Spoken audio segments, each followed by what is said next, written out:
आणि आधार नाम रूपास बुद्धी न जाणे आणि जाणी त्यास तो अपार शुद्ध परमात्मा मीच असे. माझे अपार स्वरूप समुद्रावरती जणू तरंग ब्रह्मा विष्णू महेश गणपती सूर्य चंद्र वरुण यम मिरविती देवी कुबेरही तैसेचे. सर्वज्ञानी दयाघन मुनी हृदयी ज्याचे करीती ध्यान त्याचे बुद्धी उपाधी करून मिथ्याभान मदच माझे होतसे. ज्याच्या अज्ञानी भाषे जगत जसा दोरीवरी सर्प दिसत परिदोई ठाईना सर्प जगत ते स्वतंत्र आणि स्वयं ब्रह्म मीचाशे. पुण्य पुरुषे सदैव निष्काम बोध प्राप्ती कारणे बजावाराम तो मीचाय आत्माप्त काम तरी नमन कोणा करावे म्याम. स्वप्रकाशम व्यापकम नाम रूपयो अधिष्ठानं बुद्ध्यबोध्यं बुद्धेर्दृग्यत्तु निर्मलम्.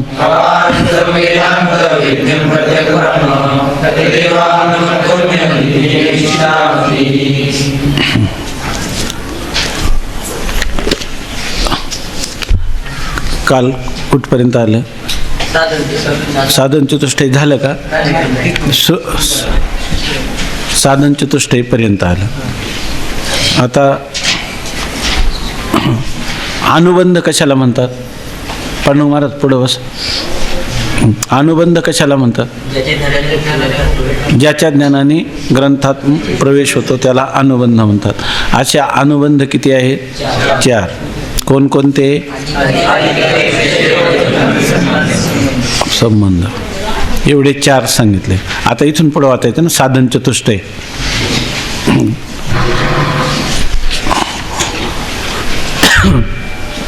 साधन चतुष्टय हा शब्दप्रयोग का आला? कोणाचं निरूपण करताना आला साधन चतुष्टय? कोणत्या अनुबंधासाठी हा साधन चतुष्टय शब्द आला? अधिकारी आहे की नाही? अधिकारी कोण आहे या ग्रंथाचा?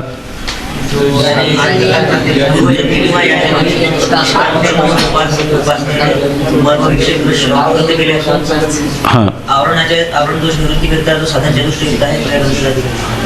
त्यामुळं साधन चतुष्टय युक्त. साधन चतुष्टय काय ते अजून आपल्याला माहीत नाही. तुम्हाला माहीत आहेत म्हणा, पण ह्या ग्रंथामध्ये जो नवीन ऐकतो त्याला माहीत नाही असं समजून साधन चतुष्टय सांगतात. आता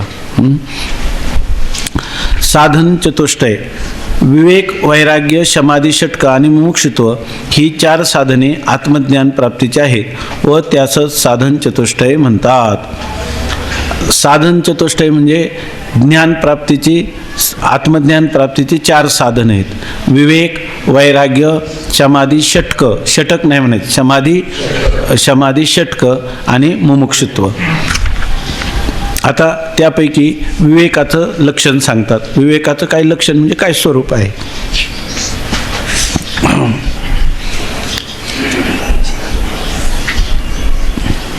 तर या ठिकाणी विवेक याचा अर्थ ह्या संस्कृत विचारसागरामध्ये नित्यानित्य विवेक असा अर्थ केला आहे.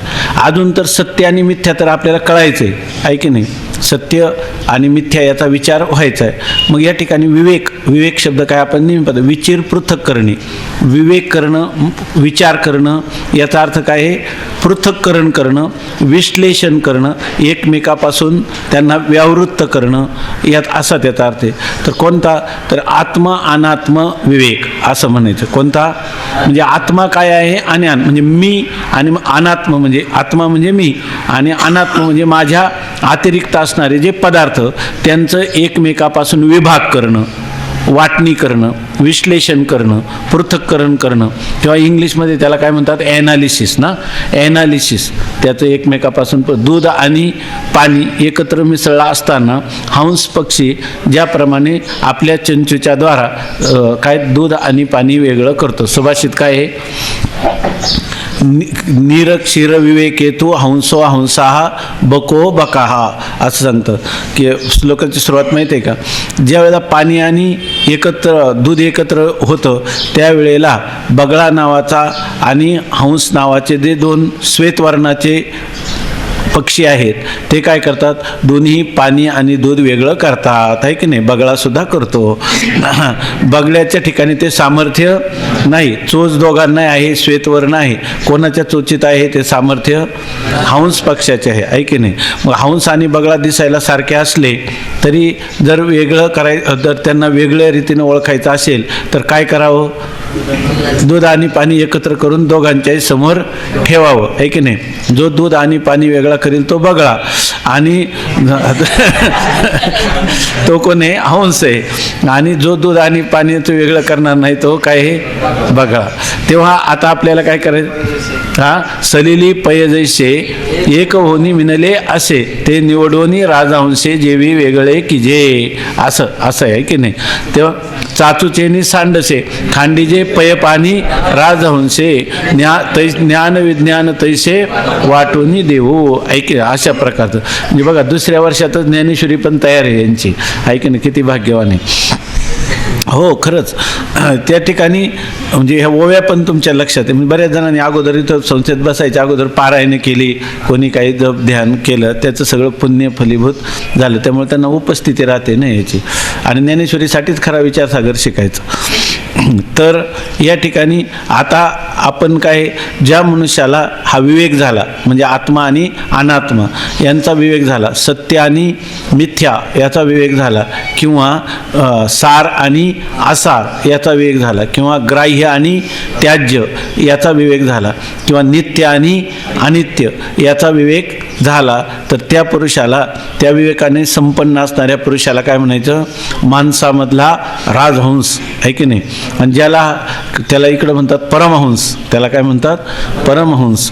आणि इकडं ज्याला हा विवेक झाला नाही त्याला काय म्हणायचं, बगळा, आहे की नाही. तो कोण, माणसामधला बगळा. तर तो पांढरे कपडे, पांढरी टोपी घालतो, धोतर नेसतो, आहे की नाही, पांढरा गंध पण लावतो, तर तो काय झाला, माणसामधला बगळा आहे. तर बगळे आपण आहोतच, राजहंस व्हायचे, आहे की नाही. बगळे आपण आहोतच, राजहंस व्हायचे, आहे की नाही. तर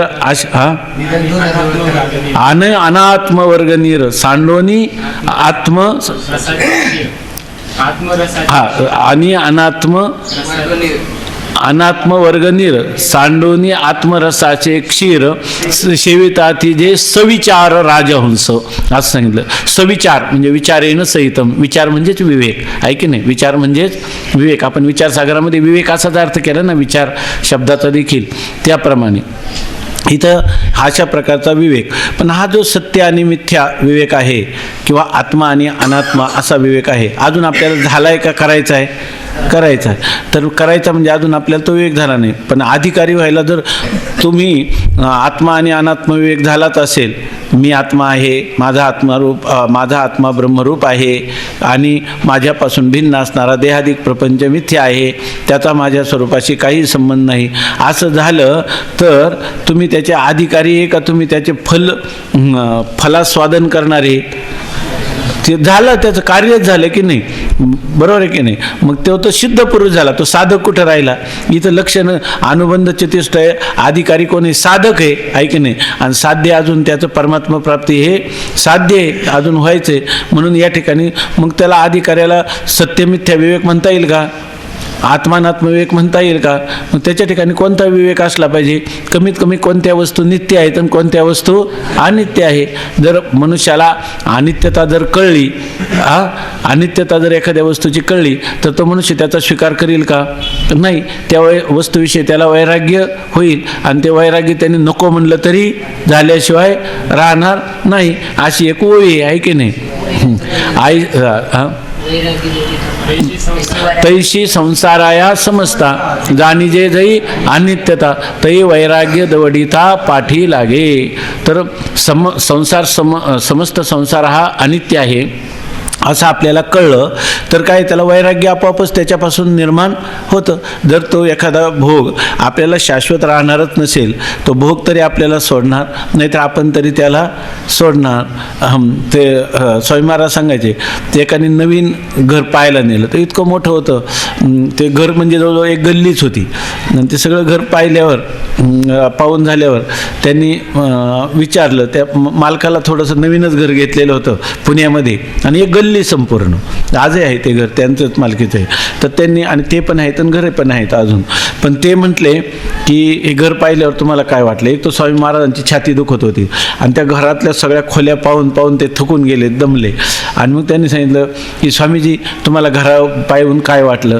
ते म्हणे घर पाहून मला फक्त एकच भाव माझ्या अंतःकरणात झाला. तो कोणता? इतकं छान घर आहे, पण हे घर तरी एखाद दिवस तुम्हाला सोडेल, भूकंप वगैरे झाला तर, नाही तर तुम्ही तरी या घराला सोडून जाणार म्हणे, असं मला वाटलं. म्हणजे याचा अर्थ काय, ते घर पदार्थ कसा आहे अनित्य असं कळलं. त्यांचा भाव काय होता की त्यांच्या अंतःकरणामध्ये वैराग्य निर्माण व्हावं असा भाव होता. तसं या ठिकाणी अनित्य पदार्थ कळला की मनुष्य त्याचा परित्याग करतो. म्हणून म्हणतात ह्या संस्कृतमध्ये इथं फक्त विवेक लिहिलं आहे, आणि अधिकारी कोण आहे? विवेकी. पण कोणता विवेकी? नित्यानित्य विवेक करणारा असा अधिकारी सांगितला. आता विवेक लक्षण.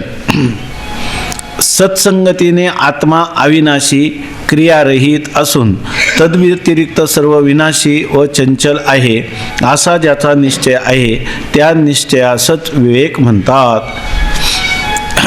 आता विवेक शब्दाचं लक्षण सांगतात.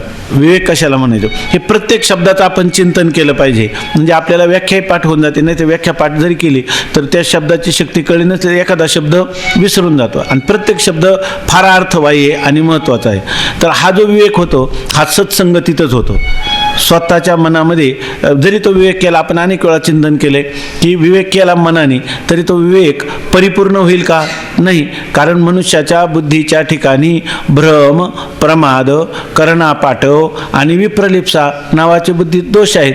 मग त्या दोषयुक्त बुद्धीनं किंवा दूषित बुद्धीनं केलेला विवेक हा परिपूर्ण असणार नाही. म्हणून संता मनोमार्गे गेला तो येथे मुकला, हरिपाठी स्थिरावला तोची धन्य.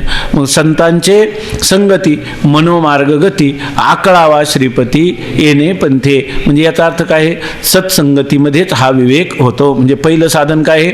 सत्संगतीमध्ये. आणि सत्संगतीमध्ये कळतं काय? संतांच्या संगतीमध्ये एक तर संत संगतीमध्ये आपलं हृदयाचा विकास कसा करावा, भावनांचा विकास कसा करावा. दुसरी गोष्ट सत्संगतीत करते की दुर्बुद्धी ते मना कदानुपजो नारायण, देववसे चित्ती त्याची घडावी संगती. सत्संगतीमध्ये मनुष्याची दुर्बुद्धी नष्ट होते आणि सद्बुद्धी त्याच्या अंतःकरणात उत्पन्न होते. आणि दुसरी गोष्ट त्याचं हृदय शुद्ध होतं, त्याच्या हृदयाची चंचलता जाते, त्याच्या अंतःकरणात वैराग्य निर्माण होतं, त्याला ज्ञानाची लालसा अंतःकरणामध्ये उत्पन्न होते, आणि अंतःकरणामध्ये लालसा उत्पन्न झाल्यानंतर त्याला आत्मस्वरूपाचं यथार्थ ज्ञान देखील होतं. म्हणजे ही जी सत्संगती ही आहे ही मनुष्याला साक्षात्कारापर्यंत पाहिजे. जसं वैराग्याचं वर्णन केलं की वितरागते सारिखा जोडून ठेवेला सखा, दो आगव्याची भूमिका सवे चाले.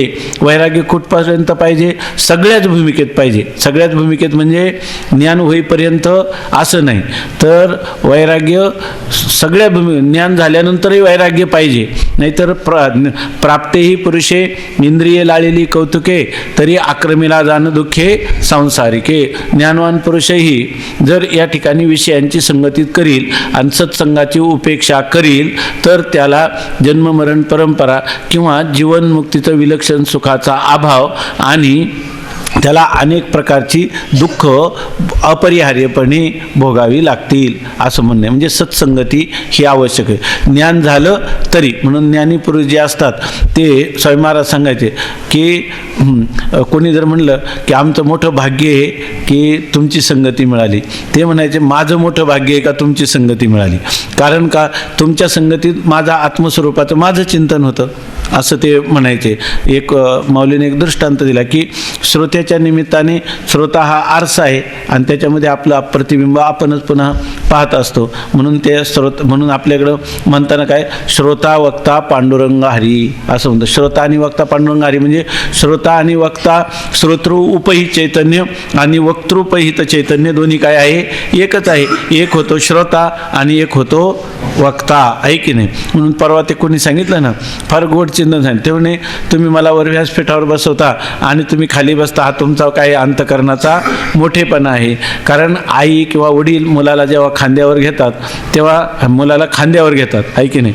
मग आता तो मुलगा उंच केला का नाही त्यांनी, पण कोणी केला, त्यांनीच केला. म्हणून तैसा श्रोता तो श्रोताचे नोहे, वक्ता तो वक्ताचे नोहे, श्रोते नवीन, अशा प्रकारचं आहे. म्हणून सत्संगती जे संतसुद्धा मुमुक्षुने मुक्ताची संगती करावी आणि मुक्ताने कोणाची संगती करावी, मुमुक्षुची संगती करावी, म्हणजे त्याला जीवनमुक्तीचं विलक्षण सुख प्राप्त होतं.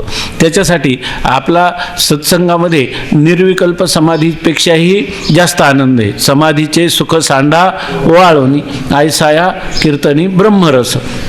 म्हणून सत्संगती हा शब्द योजला आहे.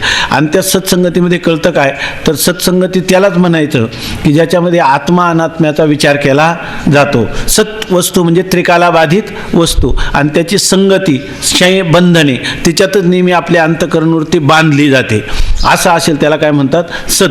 खरा सत्संग शब्दाचा अर्थ संत म्हणजे अनेक जण एकत्र मिळणं, हा सत्संग शब्दाचा अर्थ नाही. सत्संग म्हणजे सद्वस्तूशीच नित्य निरंतर आपल्या अंतःकरणाची वृत्ती त्याच्यामध्ये लीन करणं किंवा त्याच्यामध्ये स्थिर करण्याचा प्रयत्न करणं, हा सत्संग आहे याच्यामध्ये. पण खरा सत्संग हा असला तरी ह्या सत्संग होण्यासाठी आपल्या अंतःकरणात असणाऱ्या, कालच पाहिलं, अनेक शंकारूपी पंख म्हणजे चिखल, तर त्याला स्थिर करण्यासाठी ही बाहेरची सत्संगती, सद्ग्रंथ हे जर असेल तरच होईल ना. आपला असणारा एक इष्टदेवतेचा मंत्र, आपला असणारा सद्ग्रंथ, आपले असणारे संत यांच्या साह्याने या ठिकाणी काय विचार करायचा. नेहमी आपण जरी सत्संगतीत गेलो आणि सासू जावायच्या गोष्टी ऐकल्या आणि म्हणे आज आमचा सत्संग झाला. सत्संग कुठं झाला, तो तर दृष्टांत मनोरंजन करून आला, आहे की नाही.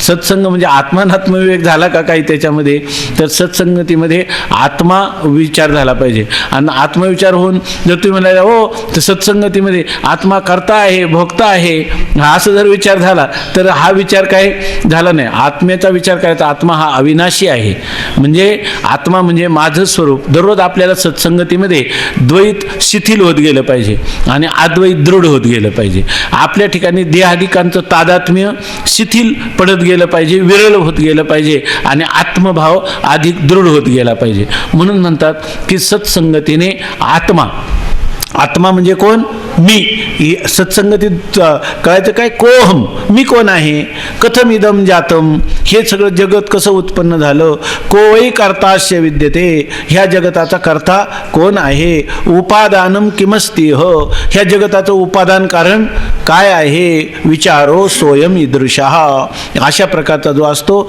ईदृशः सहा अयम विचारा, त्याला म्हणतात विचार, त्याला म्हणतात विवेक, असा त्याचा अर्थ. म्हणून आपण शांत बसलं, वेळ असला की या सगळ्या शब्दांचा विचार करायचा. आणि तो विचार कशासाठी करायचा, तर आपल्याला एकदम उत्तम रीतीनं ह्या पाठाचं कथन करता आलं पाहिजे. म्हणून दुसऱ्यांना सांगण्यासाठी या ठिकाणी ह्या सगळ्या व्याख्या परीक्षेत पास होण्यासाठी चांगल्या प्रकाराने पाठ केल्या पाहिजे. कारण आपल्याला काय परीक्षार्थी म्हणून याच्यापेक्षा दुसरं काही जीवन नाहीच आहे, काय त्याच्यापेक्षा श्रेष्ठ, त्याच्यापेक्षा श्रेष्ठ जीवन आहे. आपण परीक्षार्थी नाहीच, आपण खरे काय विद्यार्थी आहे की नाही. विद्या म्हणजे कोणती, अध्यात्म विद्या विद्यानाम. आपण जरी चर्चा करीत असलो तर वादाह प्रवदतामहम, आपल्या वादातून काय होईल, ईश्वराची विभूती अभिव्यक्त होईल. तर कोणाची सरशी झाली आणि कोणाचे त्या ठिकाणी अभिभूतता झाली, हा विचार याच्यामध्ये नाही. म्हणजे असं असलं तरच अद्वैताच्या छत्राखाली आपण चिंतन करू शकतो. जर आपल्यामध्ये स्पर्धा असेल, कलह असेल, मत्सराची भावना असेल आणि वेदांत चिंतन करायला बसला तर त्याच्यामध्ये काय होणार नाही. उलट ते असं आहे की त्याच्यामध्ये त्यांनी लिहिलं, तुकाराम महाराज म्हणतात, पोटी शूळ अंगी उटी चंदनाची, आवडी सुखाची कोणतया. जर पोटामध्ये पोटशूळ, आता त्या महाराजांचं पोट दुखत होतं, आता हे आमच्या हे महाराजांचं, आणि वरून त्यांना चंदनाचा लेप लावला, काय उपयोग आहे का. तसं वेदांत चिंतन घेतलं आणि आतमध्ये काय द्वेष मत्सराच्या भावना आहे, त्याला वेदांत चिंतन कधीही फलीभूत होणार नाही. भूतांच्या, तुकोबरायांनी लिहिले, भूतांच्या मत्सरे ब्रह्मज्ञान नेले चोरे. प्राणी मात्रांच्या विषयी जर आपल्याला आपल्याच बंधूंच्या विषयी जर अशा प्रकारची आत्मीयता नसेल आणि एकमेकांमध्ये परस्पर भाव द्वेषभाव असेल तर ब्रह्मज्ञान नेले चोरे. त्याच्यापेक्षा त्या ब्रह्मज्ञानाची चर्चा न केलेली चांगली अशा प्रकारचं आहे. म्हणून ते म्हणतात. आणि ह्या सगळ्या गोष्टी कुठं कळतात? सत्संगतीने. आणि तिच्यामध्ये आत्म्याचा विचार असला पाहिजे. पण तो आत्म्याचा विचार आत्मा करता आहे का भोगता आहे की नाही, का जन्म मरण धर्मवान आहे का सुखदुःखी आहे, असा विचार करत असला. सगळं इतर दर्शनकार, वेदांत दर्शनकार सोडले तर सगळ्या लोकांनी काय मानलेले आत्म्याला?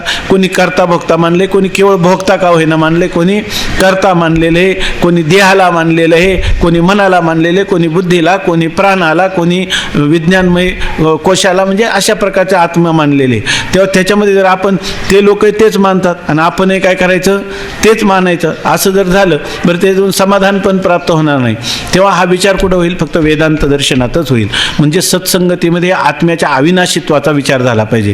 किंवा आत्म्याच्या अविनाशाचा म्हणजे दररोज आपल्याला जे हे काय मृत्यूचं भय आहे, तर ह्या भयापासून मला असं वाटलं पाहिजे, हे जे सामान्य लोक मृत्यूला भीतात, तर मृत्यू म्हणजे काही नाही, ही दीर्घ अशा प्रकारची असणारी निद्रा असली पाहिजे. असे विचार खोल म्हणजे आपले ज्या लोकांना हे वेदांत दर्शनाचं ज्ञान नाही, प्लेटोसारखे, बरोबर ना महाराज, त्यांनी सुद्धा याच्याविषयी पराकुटीच्या अद्वैताकडे झेप घेतली. द्वैत जे आहे ते जसं शंकराचार्य, कालच मी वाचलं की त्यांनी सांगितलं जसं शंकराचार्यांनी द्वैताला एकदम तुच्छ ठरवले, तसं पाश्चिमात्य तत्त्वज्ञ प्लेटो जे आहेत त्यांनी तितक्याच दर्जाचं त्याला मिथ्या ठरवलं. वास्तविक त्यांना वेदाचं साह्य आहे का? त्यांना अशी सत्संगती का?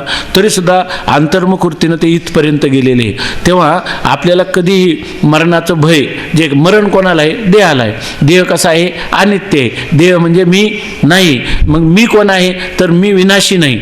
ह्या देहाचा द्रष्टा मी आहे. देहाहून भिन्न मी आहे. जो ज्याचा द्रष्टा असतो तो त्याहून भिन्न असतो. मला जर ह्या देहाच्या अवस्था कळतात, जागृती, स्वप्न, सुषुप्ती, तर मरण ही सुद्धा एक अवस्थाच आहे, जन्म ही सुद्धा एक अवस्थाच आहे, मूर्छा ही सुद्धा अवस्थाच आहे, समाधी सुद्धा अवस्थाच आहे, जागृती, स्वप्न, सुषुप्ती ह्या सुद्धा सगळ्या अवस्था आहे. मी अवस्थावान म्हणजे अवस्थाने युक्त आहे का अवस्थातीत आहे? अवस्थेच्या अतीत असणारा जो मी, तर तो अर्थातच मी. ह्या सगळ्या अवस्था येतात आणि जातात. ज्या अवस्था येतात, जो पाहतो त्या अवस्थेचं येणं तो त्याच्या अगोदर असला पाहिजे की नाही? आणि ज्या अवस्था गेल्या त्या अवस्थेचं जाणं, अवस्था आगमापायी आहे आणि हा त्याचा द्रष्टा आहे. याचा अर्थ द्रष्टा हा दृश्याच्या अगोदर आहे की नाही, दृश्याच्या नंतर आहे की नाही, मधल्या काळात दिसत नाही का नाही, दिसत नाही का नाही, दिसत नाही, नाही म्हणण्याची सोय नाही. दृश्य अगोदर आहे का? दृश्य अगोदर आहे का उत्पत्तीच्या पूर्वी? नाशानंतर आहे का? नाही. मग नाशानंतर नाही, उत्पत्तीच्या पूर्वी नाही. मधल्या काळात दिसतं की नाही? का दिसत असलं तरी नाही? का त्याला अविनाशी म्हणण्याची सोय नाही? अविनाशी म्हणण्याची सोय नाही आणि आत्म्याला विनाशी म्हणण्याची सोय नाही. अशा प्रकारे सत्संगतीमध्ये आत्म्याचं म्हणजे माझं स्वरूप, हे सगळं आनंद आपल्याला कधी घेता येईल किंवा हा सगळं संशोधन आपल्याला कधी करता येईल? ह्या सगळ्या गोष्टी जर आपण आपल्याकडं लावल्या, आपल्याकडं म्हणजे मीकडं लावलं. कोणी ब्रह्म म्हणू, कोणी आत्मा म्हणू, आपल्याला काय वाटलं पाहिजे? हे चाललेलं चिंतन हे माझं चिंतन आहे, माझ्या स्वरूपाचं चिंतन आहे. वास्तविक याची ओळख मला फार पूर्वीच व्हायला पाहिजे होती. फार पूर्वी म्हणजे कधी मला याची ओळख करण्याची गरजच पडायला नको होती. कारण का? मी मूळतात तुका म्हणे काय आहे, शुद्ध बुद्ध ठाईचे ठाई आहे की नाही, न झाला प्रपंच आहे परब्रह्म, अहम सोहम ब्रह्म आकळले. जर मनुष्याला मी जर ब्रह्मस्वरूप आहे तर मी ब्रह्मस्वरूप आत्ताच आहे का ज्ञानाच्या पूर्वी सुद्धा होतो? मी ज्ञान झाल्यानंतर हे असं आहे काही का पूर्वी मी तेच होतो? मग जर मी त्याच काळात मी माझ्या स्वरूप महिमेत राहिलो असतो तर किती वेळा जन्मा यावे, किती व्हावे फजित, अशा प्रकारची आपली स्थिती झाली असती का? तर त्या जन्म म्हणजे आपल्याला खरं तर जन्मालाच यायला नको होतं, पण जन्माला आलो, पण किती वेळा आलो? गणित नाही जी दातारा. अशा प्रकारच्या अगणित जन्म आपण सोसले, पण कोणत्या तरी एवढ्या जन्मामध्ये जेव्हा एखादा मनुष्य जन्माला तर केले होते याची जन्मे. त्या जन्मामध्ये माझं व्हायला पाहिजे होतं, पण मागे का झालं नाही कोणास ठाऊक. आणि इतके जन्म घेऊनही मला आज जन्म आला, याचा अर्थ आता मी मागची सर्व भर काढीन आणि हा माझा तुका म्हणे एका मरणेची सरे, आता हा माझा शेवटचा जन्म आहे असं म्हणून जर मनुष्य याच्या पाठीमागे लागला तर त्याला हा विचार होईल. कोणता विचार? आत्मविचार होईल. आणि आत्मा कसा आहे? अविनाशी आहे. आता मी सत्संगतीमध्ये आत्मा म्हणजे माझ्या स्वतःचा स्वरूपाचा विचार काय करील?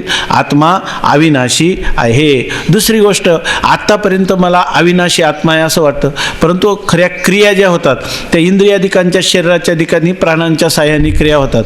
आत्म्यामध्ये कोणत्याही प्रकारची क्रिया नाही. आत्मा जसा अविनाशी आहे, त्या काय अनुच्छित्ती धर्म त्या याज्ञवल्क्यांनी मैत्रेयीला उपदेश करताना सांगितलं, अरे अविनाशी वा अरे अयम आत्मा. असं काय? हा आत्मा अविनाशी आहे, अनुच्छित्ती धर्म, त्याला कोणत्याही प्रकारचा कशाचाही संबंध नाही. कोणाशी न धरे संबंध आहे. शुद्ध बुद्ध ठाईचे ठाई. अविनाशी तु तद्विद्धी येन सर्वमिदं ततम विनाशम व्यय शासन न कश्चित करतो मरती. ह्या आत्म्याचा विनाश होणं कधीही शक्य नाही. असा आत्मा म्हणजे हे माझं स्वरूप आहे असं जर आपल्याला कळलं तर तो मनुष्य काय होईल? त्याचा हा शेवटचा जन्म आहे. म्हणजे सत्संगतीत आत्मा अविनाशी आहे हे जसं कळणं आवश्यक आहे, तसं आत्मा अविनाशी जर पदार्थ असला तर तो आणखी कसा असला पाहिजे? क्रियारहित असला पाहिजे. ज्या पदार्थामध्ये क्रिया आहे ना, यत कृतकम तद अनित्यम, जे कृतीनं कर्माने केलेलं जातं ना, आपण धन आहे ते काही प्रयत्न करून क्रियेने मिळवलं ना, मग ते जाण्याची शक्यता आहे. जर तुम्हाला पदार्थ अविनाशी करायचा असेल तर तो पदार्थ काय आहे? अविनाशी पदार्थ संपादन म्हणजे त्याच्या अविनाशी स्वरूपाची जर आपल्याला आत्मत्वाने प्राप्ती करायची असेल तर त्या पदार्थाच्या ठिकाणी कोणतीही क्रिया चालणार नाही. म्हणजे ती पदार्थ क्रियेने जर प्राप्त झाली तर ती काय होणार? निश्चित यत कृतकम तद अनित्यम, ते अनित्य असणार. म्हणजे याचा अर्थ आत्मा हा काही क्रियेने कुठून प्राप्त करून घ्यायचा आहे का? नाही. त्या ठिकाणी काय आहे की त्याला फक्त जसं आहे तसा जाणणं हेच त्याचं प्राप्त करणे. म्हणजे आत्मस्वरूपाला जाणणं हीच त्याची काय आहे? प्राप्ती. का वेगळं काय आहे त्याचं? त्या आत्म्याला फक्त जाणणं. जाणण्याच्या ठिकाणी क्रिया आहे का? क्रिया. आत्मा कसा आहे? परिच्छिन्न आहे का व्यापक आहे? व्यापक आहे. आणि व्यापकामध्ये कोणत्याही प्रकारची क्रिया नसते. परिच्छिन्न पदार्थ, हे पुस्तक परिच्छिन्न आहे, ते आकाशाच्या पोकळीत इकडं तिकडं जाता येतं, पण आकाश केरी घे, आकाश कुठे जाईल? कारण आकाशच सर्व व्यापक आहे. आकाश नाही अशी कुठे जागाच नाही, तर ते जाईल कुठं? अशा प्रकारची स्थिती. स्वामी महाराज सांगायचे, आपण आता बोलतो तर हे अवकाश आहे की नाही? इथं अवकाश आहे, बोलतो. आणि जर तोंडात चूळ भरली, आपण पूर्ण सगळीकडे पाणीच भरलं तर आणि बोलायला लागलं तर काय होईल? ते लगेच पाणी बाहेर पडेल, एक तर बोलता येणार नाही. म्हणजे याच्यामध्ये क्रिया आहे का कोणती? कोणत्याही प्रकारची क्रिया नाही. आणि म्हणून सांगतात की ते क्रियारहित असून आत्मस्वरूपाच्या ठिकाणी आपल्याला कधीही वाटलं नाही पाहिजे. क्रिया जेवढ्या होतात त्या सगळ्या क्रिया कुठं होतात? क्रिया मायेत होतात, किंवा क्रिया ज्या आहेत त्या प्रकृतीच्या ठिकाणी होतात. का प्रकृती करी कर्मी. प्रकृती काय करतात? सगळी कर्म कोण करते? प्रकृती. आणि ती म्या केली म्हणे भ्रमे. आणि तो काय म्हणतो? ही सगळं कर्म कोणी केली? मी केली असं म्हणतो. ऐके नाही. तत्वविद तो महाभाव, परंतु तत्ववेत्ता पुरुष आहे तो काय म्हणतो? गुणागुणेषु वर्तन्ते इति मत्वा न सज्जते. आणि अहंकार विमूढात्मा कर्ताहमिति मन्यते. अहंकाराने जो मोहाला प्राप्त झालेला आहे, विपरीत भावनेला प्राप्त झालेला आहे, तो काय म्हणतो? मी करता अहमिति. मग ज्ञानवान कधी म्हणायचा? मी अकर्ता आहे, अभोक्ता आहे. मग हे चाललाय व्यवहार कुठं? तो व्यवहाराच्या ठिकाणी व्यवहार चाललाय. गुणानाम इंद्रिये गुणेषु नाम विषयेषु वर्तन्ते. इंद्रिय आणि विषयाच्या ठिकाणी वर्तन करतात. मी हे का त्याच्यामध्ये नाही? मी त्याच्याहून कसा आहे? अतीत आहे. असं गुणागुणेषु वर्तन्ते इति मत्वा न सज्जते. असं जाणून तो काय त्याच्यामध्ये न सज्जते नाम आसक्त होत नाही. असं जर असेल तर त्याला काय म्हणायचं? ज्ञानी. आणि करता भोगता समजत असेल तर अज्ञानी.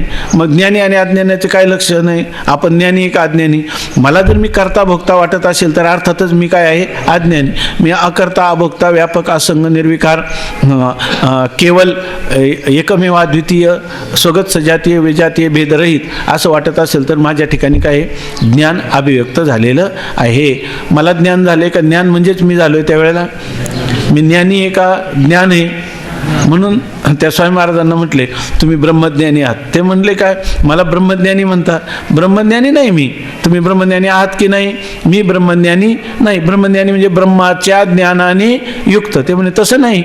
ब्रह्माच्या ज्ञानाने युक्त म्हणजे ब्रह्माचं ज्ञान करून घेणारी कोण तुमची वृत्ती, आणि ती वृत्ती ज्ञान तर भ्रम आहे की नाही? ते म्हणे मी ब्रह्मिष्ठ आहे का मी ब्रह्मनिष्ठ आहे? मी ब्रह्मनिष्ठ आहे म्हणजे मी काय म्हणतो मी ब्रह्म आहे. मग आपण ब्रह्मज्ञानी व्हावं का ब्रह्म व्हावं?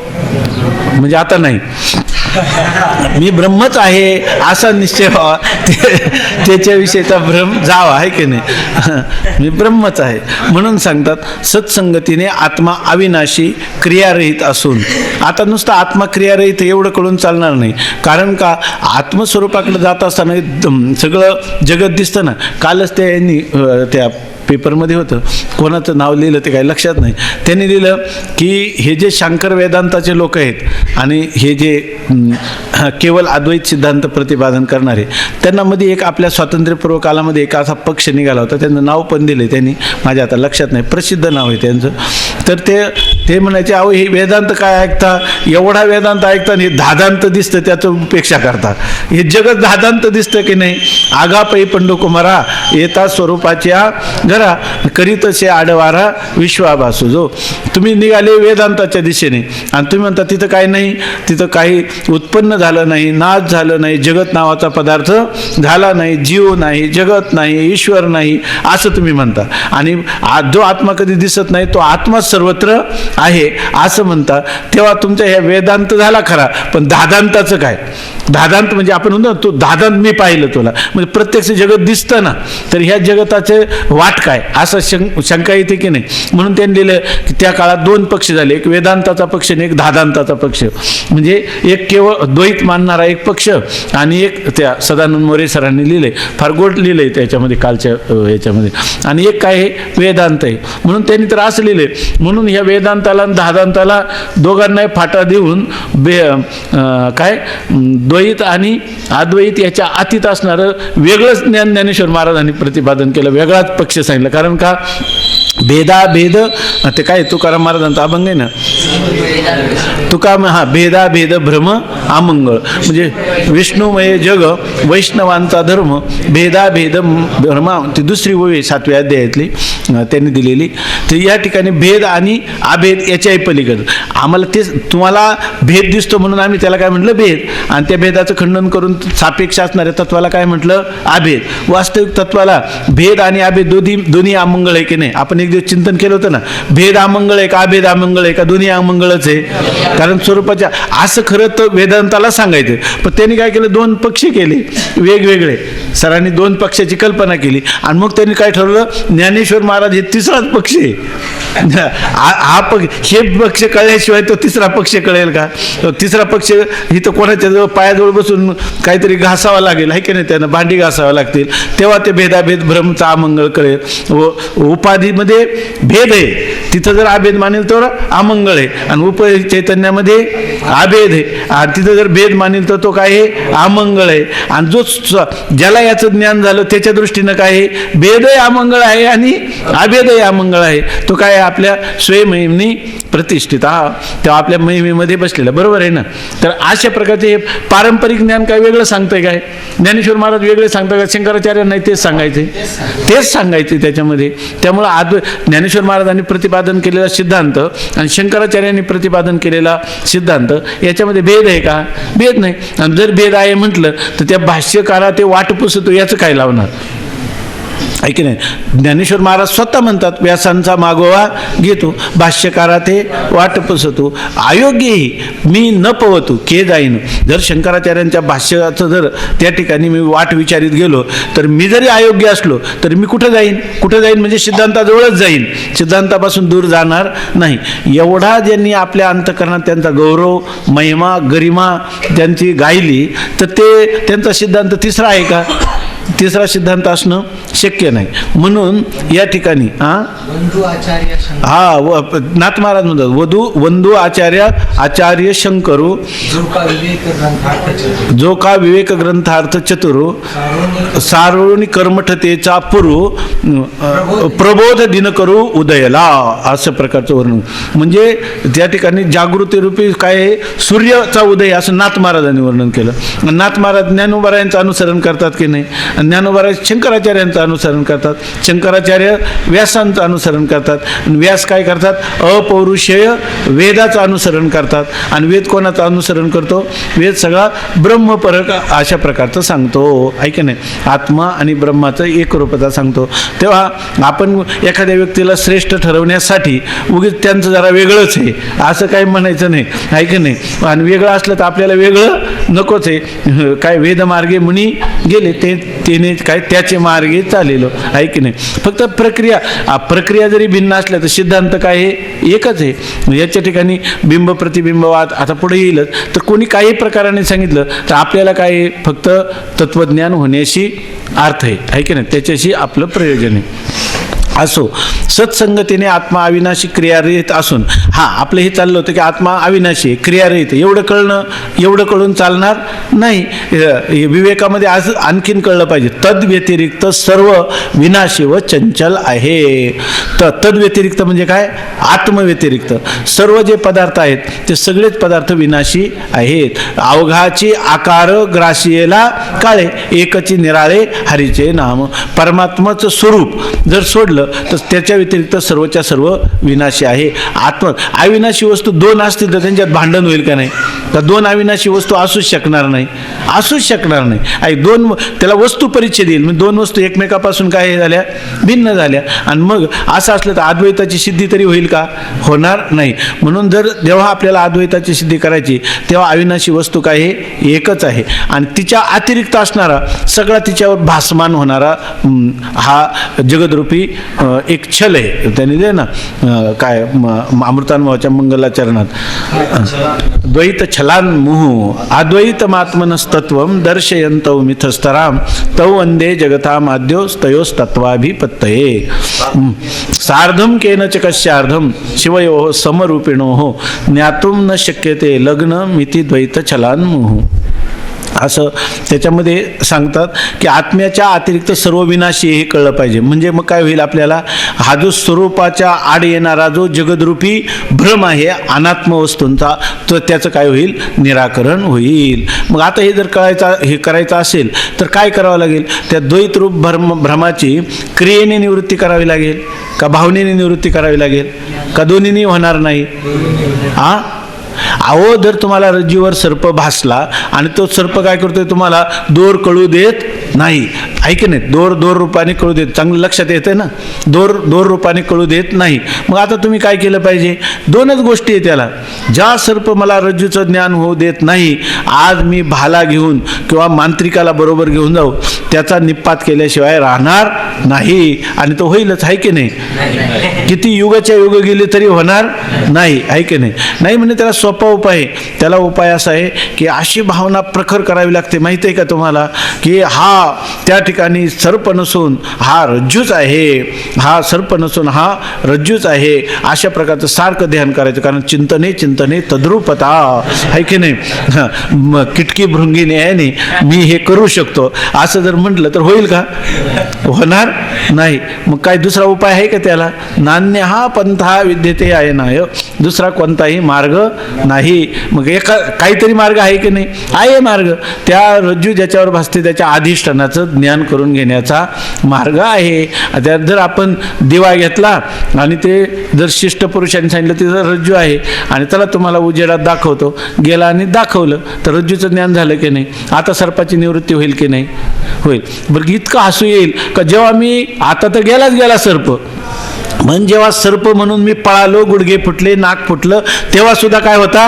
रज्जूच होता, सर्प नव्हताच. सर्पाच्या त्रैकालिक अत्यंताभावाचा निश्चय. म्हणून त्या सर्पाची क्रियेने निवृत्ती करायला लागेल का भावनेने निवृत्ती करायला लागेल का कशाचाच उपयोग होणार नाही का अधिष्ठानाच्या ज्ञाना वाचून दुसरा उपायच नाही, दुसरा उपाय. मग इथे हे जर जगदरूपी भ्रम आपल्याला भासलाय तर अधिष्ठान असणारं तर आपल्याहून भिन्न असणारं ब्रह्म आहे की नाही, आहे की नाही, का आपला आत्मस्वरूप असणारं आत्मस्वरूपाचं ज्ञान करून घेण्या इथे दुसरा उपाय नाही. तम एव विदित्वा अतिमृत्युमेती, त्याला जाणूनच मनुष्य अतिमृत्युमेती, मृत्युम अत्येती, मृत्यूचं उल्लंघन किंवा मृत्यूतून तरण केलं जाऊ शकतं. आणि दुसरा उपाय आणखीन, न अन्यहा पंथा विद्यते अयनाय न कर्मणा न प्रजया.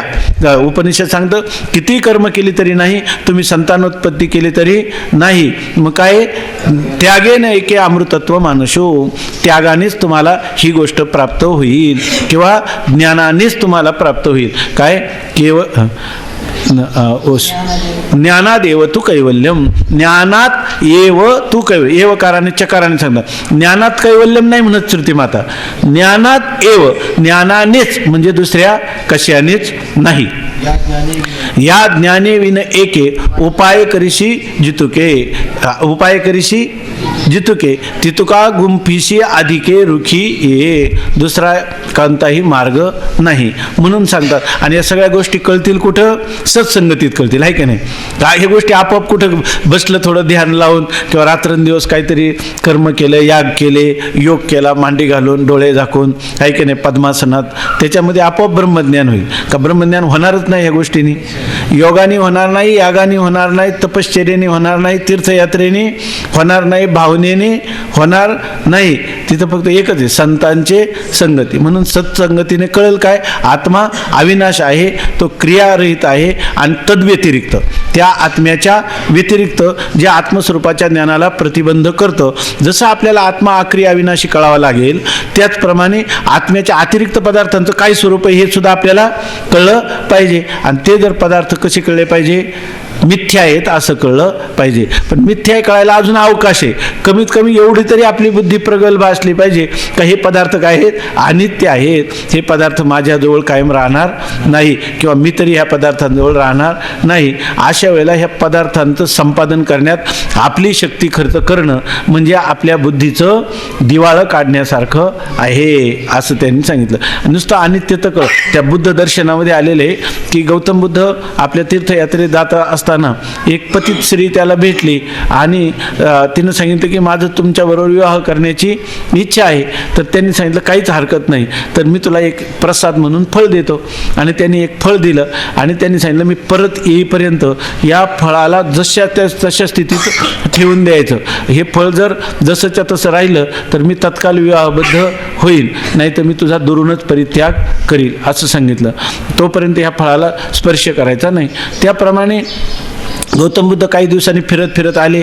नंतर त्या मातेच्या घरी गेले आणि तिला सांगितलं की ते फळ जे आहे ते आण. तिनं ते इतक्या एका मडक्यात दुसरं मडकं कुठं काय ठेवलं होतं ते आणलं, ते सगळं सडलेलं होतं. ते सगळं सडलेलं होतं. ते पाहिल्याबरोबर त्यांनी सांगितलं माझ्या फळाचं तू काय केलं आहे, नाश केलेला आहे, त्यामुळे मी तुझ्याबरोबर विवाह करणार नाही. त्याच्यातून त्यांनी त्याला काय दाखवून दिलं, हे जसं फळ आहे तसंच हे शरीर आहे की या ठिकाणी हे शरीरसुद्धा असंच नाचकं कुचकं आहे. हे काय, हे देह आगी माझी पडे भस्म होनी उडे, झाले श्वानावर पडे तरी ते विष्ठा, या चुकी दोही काजा तरी होय कृमीचा पुंजा, हा परिणाम कपिध्वजा कश्मळुगा. तिला जेव्हा ह्या शरीराचा अनित्य तो कळलं तेव्हा तिनं बौद्ध धर्माचा स्वीकार करून फार म्हणजे गंभीर अशी तपश्चर्या केली. कारण काय, तिला काय कळलं, तिला मिथ्यात्व कळलं का अनित्यत्व कळलं, अनित्यत्व कळलं. म्हणून मनुष्याला नित्य काय आहे आणि अनित्य काय आहे ह्या गोष्टींचा विचार झाला पाहिजे. म्हणून सांगतात की तद्व्यतिरिक्त सर्व विनाशी व चंचल आहे. आणि शिवाय विनाशी आहे पण हा माणसाला काय वाटतं 12 वर्ष तरी समजा हे विनाशी म्हणजे 12च वर्ष राहतं नंतर जातं असं वाटतं की नाही. 12 वर्ष राहतं किंवा 10 वर्ष राहतं किंवा 1 वर्ष आपल्याला हा भोग्याचा विषय विनाशी आहे खरा पण काही दिवसांनी जातो. वास्तविक तो चंचल आहे. ज्याला तुम्ही विनाशी म्हणता त्या विनाशामध्ये पुन्हा काय आहे, त्याच्यात इतकं चंचल्य आहे का त्यांनी बऱ्याच काय मनो मधुकरो भृंग काय त्या ज्या वस्तू दिल्या ह्या सगळ्या चंचल आहेत. परंतु त्या चंचलतेमध्ये सर्वात जास्त पहिला नंबर कोणाचा आहे, मनाचा आहे. पण मन सुद्धा काय आहे, मन सुद्धा एक शरीरच आहे. कोणतं सूक्ष्म शरीर आहे की नाही, हे स्थूल शरीर आहे, हे सुद्धा काय आहे, एक शरीरच आहे. याला कारण असणारं जे अज्ञान आहे ते सुद्धा एक काय आहे, शरीरच आहे. त्याला मी ब्रह्म आहे असं म्हणणारं सुद्धा काय एक आहे, शरीरच आहे. काल हे महाराज म्हटले की एक कोण त्यांच्याबरोबर यायला लागले, ते म्हणजे तुम्ही काय येऊ नका, काय आम्ही आमचं जातो म्हणून. पण त्यांना कोणतरी म्हटलं की ते तुम्ही कशाला जाता, हे आपलं तुम्ही काय असं त्याला कमी कशाला समजता. याच्या ठिकाणी ज्येष्ठ कनिष्ठ भाव ठरवणं हा काय आहे, ज्येष्ठ कनिष्ठ भाव तर नाही, अज्ञानाचंच लक्षण आहे की नाही याच्यामध्ये. तर ते म्हणले कारण शरीराचं. म्हणलं ते तुमचं झालं. तर खरं काय आहे की महाकारण शरीराचा अभिमान धरणं, अहम ब्रह्मास्मी, याला जर आम्ही ब्रह्म म्हणतो तर कारण शरीराच्या अभिमानाला काय म्हणू, महाब्रह्म म्हणू, आहे की नाही. आणि त्याचा जर अभिमान धारण केला तर त्या माणसाला ज्ञानी म्हणता येईल का, त्याला म्हणता येणार नाही, आहे की नाही. तो आडनावाचा ज्ञानी होईल, बरोबर आहे की नाही, आडनावाचा ज्ञानी होईल. म्हणून त्या ठिकाणी हा भ्रम कोणत्याच प्रकारचा असता कामा नाही. तो का म्हणे अहम ब्रह्म आड येऊ निधी भ्रम, कशासाठी सांगितलं, उगीच सांगितलं. तद व्यतिरिक्त सर्व हा, तर ते पदार्थ जे आलं लक्षात, काय सांगू नका माझं नाही जा दे आलं लक्षात. तर ते काय नाही काही नाही गेलं ते. सर्व पदार्थ विनाशी आहेत, परंतु त्याच्याबरोबर आणखीन ह्या नित्य चंचल आहेत ते पदार्थ असं सांगितलंय. तर हे सर्व पदार्थ चंचल आहे, म्हणजे किती चंचल आहे याचं आचार्याने एक स्तोत्र लिहिलं, आपण कधी सांगितलं असेल बघा. आयुर्नश्यति पश्यतां प्रतिदिनं याति क्षयं यौवनं प्रत्यायांति गताः पुनर्न दिवसाः कालो जगद्भक्षकः लक्ष्मी स्तोय तरंगभंग चपला विद्युच्चलं जीवितं तस्मान् मां शरणागतं शरणद त्वरक्ष रक्षाधुना. असा श्लोक आहे आचार्यांचा, एकच श्लोक आहे. आणि त्या श्लोकामध्ये आचार्य प्रार्थना करतात भगवंताला पहिल्यांदा, किंवा मंगल करतात म्हणा. तर ते असं म्हणतात की बघा, सांगू का, थोडं लक्षपूर्वक ऐका, सोपं स्तोत्र आहे. खरं तर माणसाने दररोज पाठ करून एकदा तरी दिवसात हे म्हटलं पाहिजे स्तोत्र. असं आचार्यांचं स्तोत्र आहे, प्रासादिक स्तोत्र आहे. तर ते सांगतात की काय, आयुर्नश्यति पश्यताम हे लोक हो मुमुक्षुजन्म पहा, आयुः नश्यति प्रतिदिनम, प्रत्येक दिवशी आयुष्याचा क्षय होत आहे असं सांगतात. आपल्याला कधी मी बालातून तारुण्याला आलो, हे कधी आपण वाढदिवस साजरा करतो जन्माचा, मृत्यूचा कोणता तो दिवस, वर्षश्राद्ध साजरं करतो. परंतु आज माझा बालपणाचा आज मी निरोप समारंभ करीत आहे आणि तारुण्याचा आज प्रवेश करीत आहे, असा एक क्षण सांगता येतो का आपल्याला? म्हणजे बालपण केव्हा गेलं आणि तारुण्य कधी झालं याचा क्षण तरी आपल्याला सांगता येतो का? तारुण्य कधी संपलं आणि वार्धक्याची झाग कधी लागली हे तरी आपल्याला कळतंय का? हे कळतच नाही, आहे की नाही. म्हणजे इतकं हे शरीरामध्ये बदल आहे ना, एवढे चांचल्य, इतक्या वेगाने हे चालू आहे. पण आपल्याला काय वाटतं की जो मी आजोबांच्या काय मांडीवर खेळत होतो तोच मी आता नातवांना मांडीवर खेळतो, म्हणजे मी काय तोच मी आहे की नाही, तोच मी आहे शरीराचं काय. आता जर काल आम्हाला एका माणसाने फोटो दाखवला की ज्या मुलीचं लग्न आहे तिच्या बालपणाचा फोटो दाखवला. का दाखवला काय म्हणजे हे होते, आहे की नाही, बालपणाचा फोटो दाखवला की नाही. पण ते बालपण आता तिला रडू येईल ना, माझं किती चांगलं चाललं होतं, आता दुसऱ्याच्या घरात जायचं, आहे की नाही. याच्यामध्ये म्हणजे एक शरीर जे आहे तर शरीयते इति शरीरम अशी त्याची व्याख्या आहे. सारखं क्षणाक्षणाला काय आहे, जीर्ण शिर्ण अशा प्रकारचं होत जाणारा हा बदल फार वेगाने. तो किती वेगाने याचं माऊलीने लिहिलं का, विद्युत स्फुरणे कान पाहे जगा माझी, असं घडी घडी काळ वाट याची पाहे अजूनही किती आहे अवकाश. तुम्ही सांगा आता, त्या दिवशी परवा गोड सांगितलं महाराजांनी एक चिंतन. आपल्याला वाटतं की आपल्याला मृत्यू जो आहे ना, जेव्हा आपलं हे शरीरातून प्राण बाहेर गेले तेव्हाच आपला मृत्यू झाला असं आपल्याला वाटतं. मोठ्याने सांगा ते. परवा सांगितलं होतं ना तुम्ही, हा त्यांचं सांगा, बाबा सांगतात असं ते सांगा. हां त्यांना माईकची सेवा उपलब्ध करा म्हणजे ते सांगितलं. हा ते 2-3 उदाहरणं सांगितले ते. नाही काय, मीठ पाण्यामध्ये टाकल्यानंतर बघा ते काही काळाने मीठ संपल्यासारखं वाटतं. आपल्याला वाटतं टाकल्यानंतर आता हे संपलं तेव्हा आपल्याला जाणीव होते की मीठ नाही आता. पण ज्या क्षणी मीठ पाण्यामध्ये टाकतो आपण त्या क्षणापासून ते मीठ संपायला सुरुवात झालेली असते. त्याच क्षण सुरू झालं नाही. तसं इथं मृत्यू उदराच्या परिवरी गर्भोगी असेल. आपण जेव्हा आईच्या उदरात स्थानापन्न झालो तेव्हाच मृत्यूने आपल्याला एक एक क्षण गिळायला सुरुवात केली की नाही. हां, आणखी दुसरं उदाहरण सांग. आणि जेव्हा फाशी द्यायला एखाद्या मनुष्याला हां, बघा हे- चालवलेलं असतं हां, तेव्हा त्याच्या गळ्यामध्ये फाशीचा दोर अडकवला जातो फाशीचा दोर अडकवला जातो. आणि आपल्याला वाटतं की आता याच्या गळ्यामध्ये दोर पडला आणि आता हा मेला. पण खरं फाशीच्या दोराकडे जेव्हा तो मनुष्य जात असतो तेव्हा एक प्रत्येक पावलागणीसच तो मरत असतो. तेव्हाच तो मरत असतो. जेव्हा तो निघालाय ना तेव्हा त्याच्या मरण्याला सुरुवात झाली. का गळा बांधून श्वास सुरुवात झाला तेव्हाच तो मेला का प्रत्येक पावलाबरोबर मरतच चालला की नाही, असं आहे काही.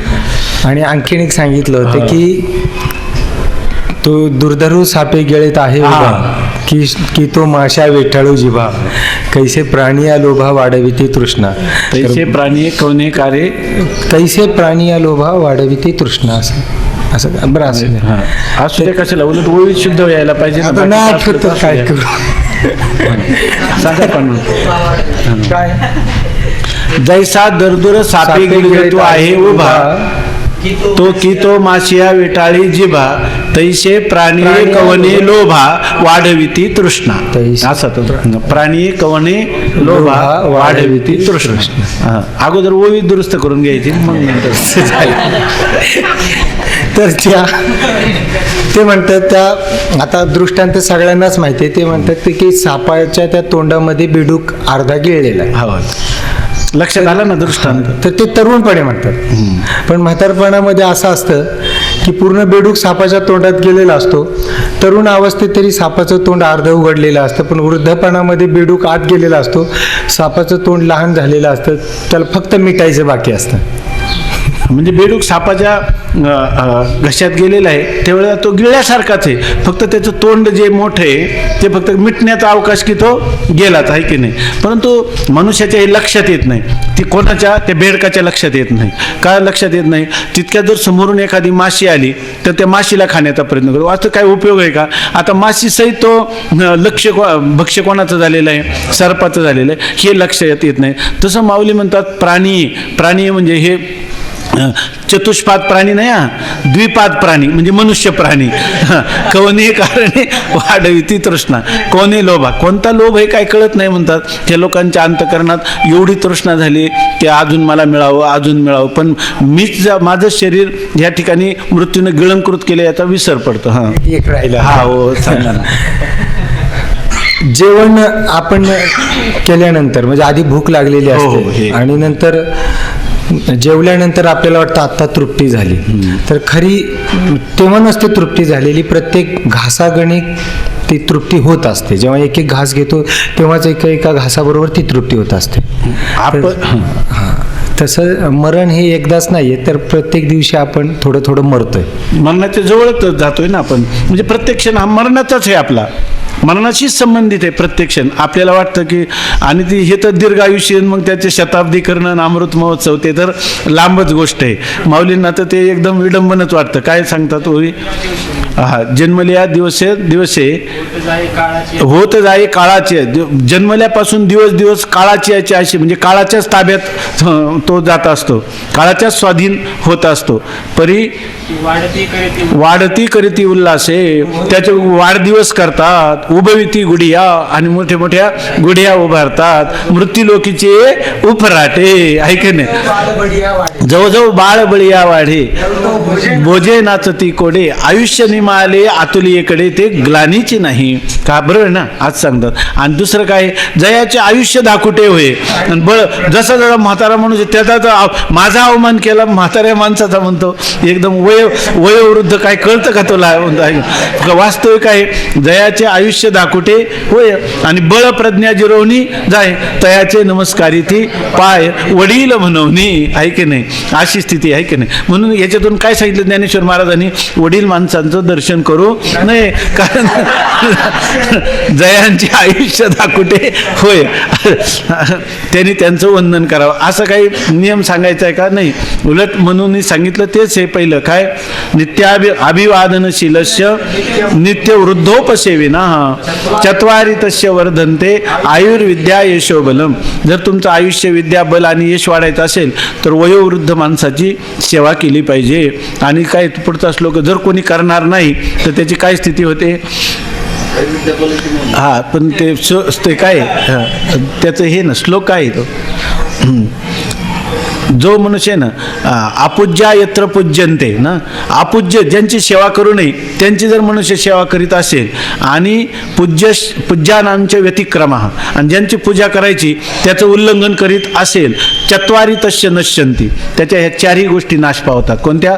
आयुर्विद्या यशो बलम. इथं माऊलींनी एक तात्विक दृष्टीनं चिंतन करताना सांगितलं. असो, आपलं स्तोत्र काय चाललंय की आयुर्नश्यती पश्यताम प्रतिदिनम. हा जो अंतर्मुख झालेला मुमुक्षू तो भगवंताच्या समोर प्रार्थना करतो किंवा करुणा भागतो की माझा आयुष्याचा क्षणाने काय होतं, नाश होत आहे. आयुर्नश्यती पश्यताम प्रतिदिनम.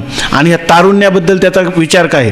तारुण्यात मनुष्य जर वृद्धापकालासारखा राहिला तर त्याला पुढच्या जेव्हा त्याला वृद्धापकाल येईल त्यावेळेला तो खऱ्या अर्थाने तरुणच नाही तर बालवत आनंद, लहान मुलं जसं निरागस आनंदाचा अनुभव घेतं असा अनुभव कोणाला येतो? ज्यांनी तारुण्य सांभाळलं त्याला. ज्याचं तारुण्य हे कष्टकर अशा प्रकारचं नियमबद्ध ज्याचं आहे त्याला वृद्धापकालात कोणती दशा येते? बालवत, उन्मत्तवत, पिशाच्यवत. आणि तरीसुद्धा लोक त्याचा काय करतात? आदर करतात, डोक्यावर घेतात. कारण त्यांनी ज्या काळात शक्नोती हैवय सोढुम प्राक शरीर विमोक्षणात कामक्रोधोद्भवम वेगम सयुक्त सुखी नरा. तारुण्य ज्याने कामक्रोधांचे वेग सहन केले त्या मनुष्यात तो सुखी आहे आणि तोच खरा नर आहे, तोच खरा योगी आहे असं त्याचं वर्णन करतात. तेव्हा आयुर्नश्यती पश्यताम प्रतिदिनम. आणि तो काय म्हणतो? तरुण आहे आणि याती क्षयम यौवनम.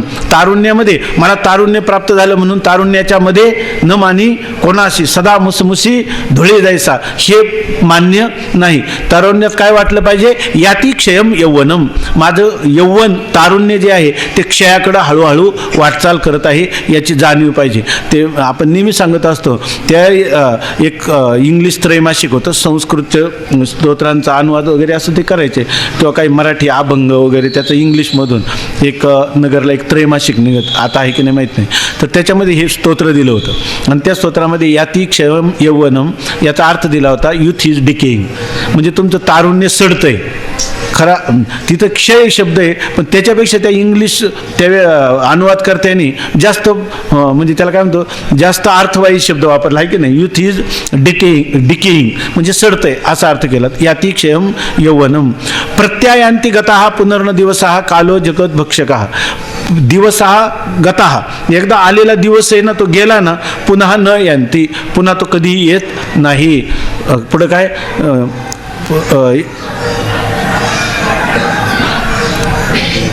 सुरुवात काय? आयुर्नश्यती पश्यताम प्रतिदिनम याती क्षयम यौवनम प्रत्यायांती गतः पुनर्न दिवसः कालो जगत भक्षकः. आणि हा जो काळ आहे हा काळा सगळ्या जगताचा ग्रास घेण्यासाठी बसलेला आहे. कालो जगत भक्षकः. पुन्हा त्याने लिहिलं की लक्ष्मी तोय तरंगभंग चपला. लक्ष्मी मनुष्य ज्या सत्तेने उन्मत्त होत असतो ती लक्ष्मी किंवा ती सत्ता किंवा ते ऐश्वर्य समृद्धी ती काय आहे? तोय तरंगभंग चपला. पाण्यावर जे तरंग येतात ना, तरंग कधी पकडता येतो का? तोपर्यंत तो तरंग विरून सुद्धा जातो. इतक्या प्रकारचे चपल असे आहे. आणि हे सगळं आयुष्य जर आपण पाहिलं ना शतायू, तर हे शतायू म्हणजे स्वप्नात आपल्याला 100 वर्ष जगतो का नाही आपण, का एका क्षणातच ते स्वप्न पाहतो, तसं हे स्वप्न आहे. त्यांनी लिहिलं की याच्यामध्ये विद्युत चलम जीवितम, हे आपलं जीवन किंवा आयुष्य वीज चमकावे आणि नाहीसे व्हावे अशा प्रकारचं आहे. आणि या सगळ्या गोष्टीचा मी तारुण्यामध्ये विचार केला, शंकराचार्य म्हणतात. आणि म्हणूनच काय ते म्हणतात, तस्मात म्हणून माम शरणागतम, शरण आलेल्या माझं, तस्मात शरणागतम माम रक्ष, तू माझं रक्षण कर. रक्ष रक्ष पुन्हा पुन्हा देवा मी दोनदा रक्ष का म्हणतात? मी माझा समर्थ नाही म्हणून दुसऱ्यानेच माझं रक्षण करावं लागेल. आणि दुसरा रक्ष कशा करतात असतात? तुझ्याशिवाय मला पर्याय नाही, म्हणून रक्ष रक्ष म्हणून काय तस्मान माम शरणागतम रक्ष रक्ष अधुना काय तस्मान माम शरणागतम रक्ष रक्षत्वम अधुना आता म्हणजे आता म्हणजे ह्या शरणागत झालं असताना सगळे उपाय थकले असताना मनवनी शरण जावे सर्व भावे देवाशी म्हणून तू देवा माझं संरक्षण कर असं सांगतात.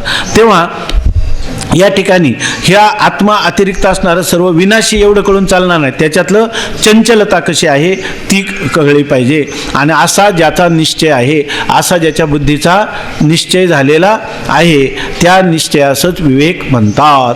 बुद्धीचा जर असा निश्चय झाला नाही तर हा माणूस फार विवेकी आहे, अहो रात्रंदिवस झोपत नाही, कधी पावाना तर हात कपाळाला लावून बैसे, फार विचारी, फार विवेकी. हा काय विवेकी नाही, हा काय हा अविचारी. तर ह्या असं जर झालं तर त्याला काय म्हणायचं विवेकी पुरुष आहे की नाही. आणि हे सत्संगतीने आत्मा अविनाशी क्रियारहित असून तद्व्यतिरिक्त सर्व विनाशी व चंचल आहे असा ज्याचा निश्चय आहे, म्हणजे असं ज्याच्या बुद्धीचा निश्चय आहे. ही दगडावरची रेघ आहे. आता जे चंचल आणि विनाशी आहे ते आत्म्याच्या अतिरिक्त आहे. आत्मा अविनाशी आहे आणि अचल अशा स्वरूपाचा आहे आणि तो कोणत्याही निष्क्रिय क्रिया रहित अशा स्वरूपाचा आत्मा आहे. असा ज्याच्या बुद्धीचा निश्चय झाला त्याला बुद्धीचा निश्चय होणं त्याला म्हणतात विवेक होणं किंवा या निश्चयालाच विवेक म्हणतात. आणि पहा साधन चतुष्टयामध्ये पहिली गोष्ट कोणती आहे विवेक. तर मनुष्य विवेकी असला पाहिजे आणि हा विवेक वैराग्यादी उत्तर साधनास मूळ आहे. विवेक नसेल तर उत्तम साधने होत नाहीत. उत्तर साधन म्हणजे याच्यानंतरचे साधन. विवेक म्हणजे काय, विवेक हा एक पहिलं साधन झालं. उत्तर साधनं कोणती, वैराग्य, समाधी षटक आणि मुमुक्षुत्व असं सांगतात, यांना मूळ आहे. विवेक नसेल तर उत्तर साधने होत नाही. उत्तर म्हणजे याच्यानंतरची विवेक हे पहिलं साधन आहे, त्याच्यानंतर असणारं वैराग्य किंवा मुमुक्षुत्व समाधी षटक ही साधनं होत नाही. म्हणून विवेक पाहिजे. विवेकासहित वैराग्याचे बळ धगधगीत ज्वाळ अग्नी जैसा. आता वैराग्याचं लक्षण सांगतात. पुंडलिक वरदा हरिठ श्री ज्ञानदेव तुकाराम ज्ञानेश्वर महाराज की जय. म्हणा आपण